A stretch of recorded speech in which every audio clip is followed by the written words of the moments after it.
J'étais une très jeune avocate. Je reçois quelqu'un de très important et à la fin du rendez-vous, il se penche vers moi et il me dit, d'homme à homme, vous croyez que vous allez la gagner cette affaire? Et j'ai trouvé à l'époque que c'était un compliment extraordinaire.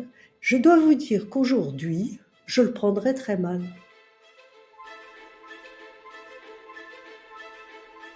La féminisation du métier, elle est là, on ne peut pas le nier. Il y a plus de 50% des personnes qui exercent ce métier qui sont des femmes. Et je ne vois pas pourquoi on ne pourrait pas appeler effectivement une femme avocate. Je suis avocate, j'exerce certes la profession d'avocat, mais je suis avocate et donc j'ai mis un E sur ma carte d'avocat. Quand j'ai démarré cette profession, il était vraiment très très mal vu, y compris par les femmes, de mettre au féminin. On vit une révolution en ce moment. Le plafond de verre est en train de se fendre. Il faut absolument, à mon avis, sortir de ces schémas d'éternelle seconde. Il y a un ténor et puis derrière, il y a sa collaboratrice qui ne prend jamais la lumière. Il y a des femmes qui arrivent à avoir des postes extrêmement importants dans le domaine des fusions-acquisitions, dans le domaine fiscal. Le social est en train de prendre une place assez exceptionnelle dans les grands cabinets. Aujourd'hui, la voyoucratie a compris qu'il y avait des femmes qui étaient capables de donner de la voix dans un prétoire. Pas une seule fois, un seul homme détenu n'a eu le début de commencement d'un propos qui pouvait être misogyne. Nous sommes encore trop peu nombreuses, alors que je pense que notre analyse complémentaire de celle des hommes pénalistes peut permettre de faire des défenses collectives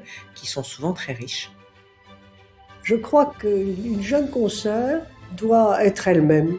Avoir confiance en elle, ne pas se laisser impressionner. Nous sommes des avocats, nous portons la même robe et nous sommes tous égaux. Qu'elle reste, comme on disait, droit dans ses bottes et qu'elle avance. Il faut avoir sa voix, il faut avoir son style, il faut vraiment imprégner de sa personnalité chaque acte qu'on fait de ce métier. C'est donner envie à ceux avec qui on travaille de faire ce métier. Et c'est pas parce qu'on a envie aussi d'avoir une vie familiale, d'avoir des enfants, de pouvoir s'épanouir aussi dans sa vie privée qu'on peut pas exercer ce métier. Ne vous bridez pas dans quoi que ce soit. Vous avez fait des études pour être avocate, soyez-le pleinement et surtout, ne vous intéressez pas à ce que vous entendez ici ou là parce que vous êtes une femme.